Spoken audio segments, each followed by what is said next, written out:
काढते चित्र. माझी चित्रकला इतकी छान नाहीये, पण आय थिंक तुम्हाला कळेल असं माझं चित्र आहे असं मला वाटतंय. मी काय काढते जरा सांगता येईल अंदाजे? झाड. झाड. झाडाला समानार्थी शब्द काय आहे? वृक्ष.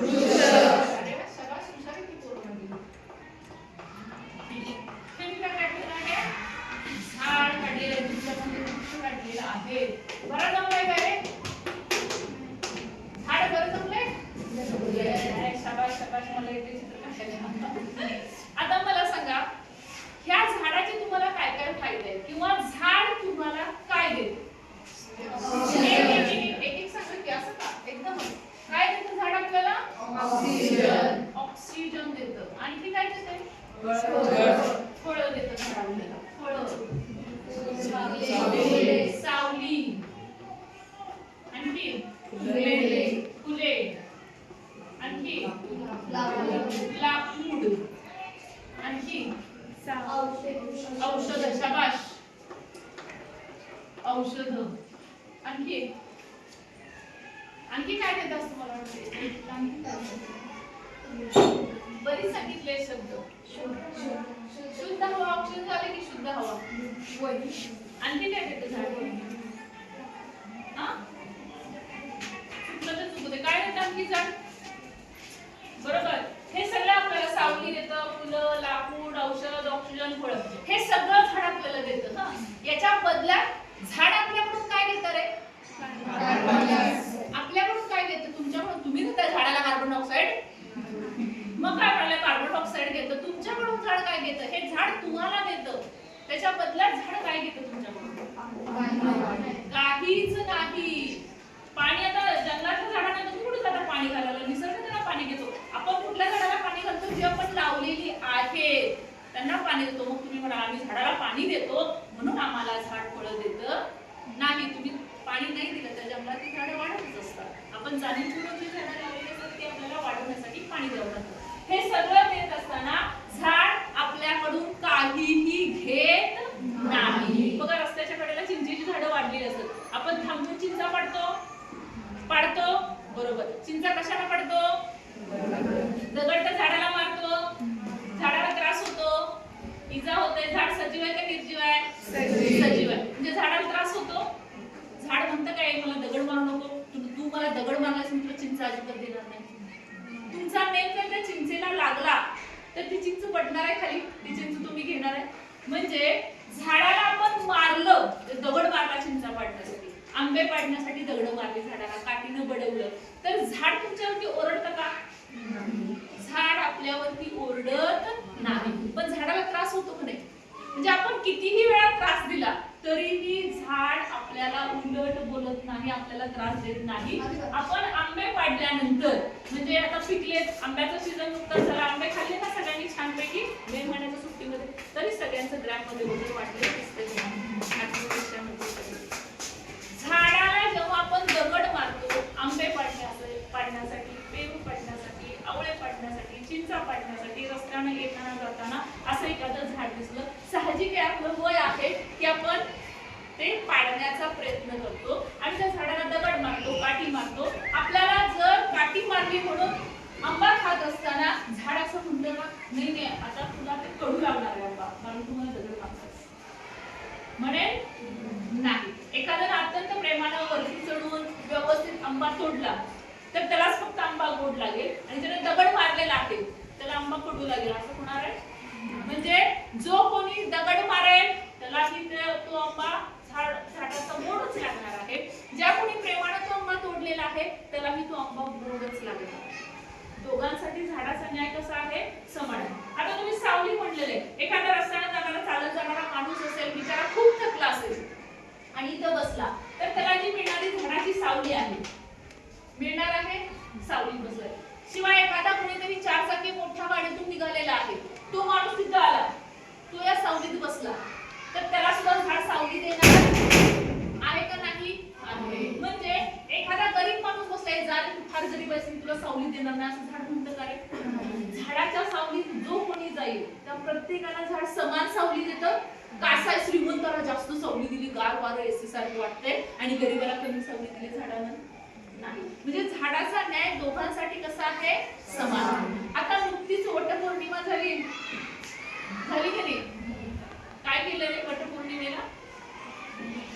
काय असतं वटपौर्णिमेला? आपल्या आईने काय केलं? वडाच्या झाडाला फेरा मारला, वडाच्या झाडाची पूजा केली. झाडाची पूजा केली पण झाड खूप खुश झालं, हसायला लागलं ना त्या वडाचं झाड बघून. माझ्या सगळ्यांनी पूजा केली. हसलं झाड, झाडाला आनंद झाला का? उलट बिचाराला सगळ्यांनी दोरे बांधल्यामुळे त्याचा श्वास गुदमरला असेल.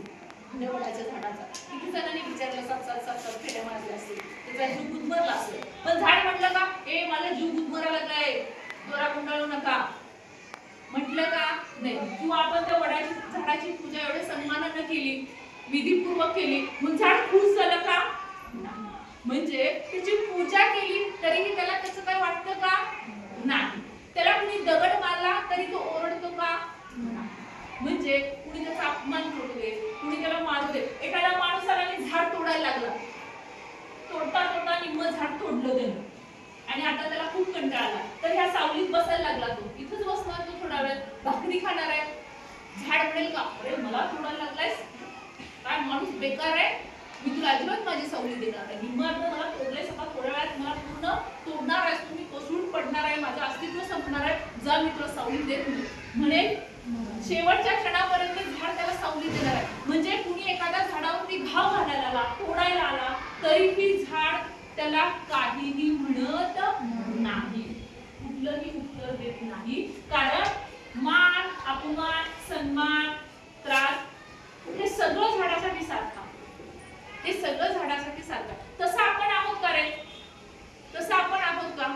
कुणी जर आपल्याला ओरडलं, शिवी दिली, तर आपण इट्स ओके, असू दे म्हणतो. आपण काय करतो? विनाकारण आपण रस्त्यात चालू, कुणीतरी एखादी मुस्काडीत मारली जातात तर हा काय पुढे करतो? आणि मारायला छान वाटलं म्हणतो. आपण लगेच रागाने काय म्हणतो? पहिल्यांदा का मारलंस, नाहीतर दुसऱ्या क्षणावर जोरात त्याला मारतो, काही विचारायला करतो की असं? झाड कसं करतो? मग आपण कसं करतो ना? पण अशी काही माणसं आहेत असं तुम्हाला वाटतं का की झाडासारखी असतील? काही मार्ग परिणाम होत नाही, मान केला, अपमान, सन्मान केला, अपमान केला, काही फरक पडत नाही त्यांना. असं वाटतंय अशी माणसं असतील, होती, आहेत, असं वाटतंय. वृक्ष म्हणजे झाड, मान, अपमान जाणतो का? जाणतो, त्याला कळतं हा माझा सन्मान केलेला आहे, माझी पूजा केलेली आहे, हा कुणीतरी येऊन मला दगड मारतो आहे, अपमान करतो आहे, हे काय कळतं झाडाला? तो मानतो, कळतं त्याला, तो सजीव आहे, पण तो मानतो का? पण झाडाला त्रास होतो की, पण तो व्यक्त करतो का? नाही. सगळं सहन करतो, प्रचंड सहनशीलता झाला. माझी सहनशीलता आपल्याकडे आहे का? होय का नाही? मग कोणाकडे असते अशी सहनशीलता? आणि अशा माणसांना पण काय म्हणतो? बरोबर, काय म्हणतो?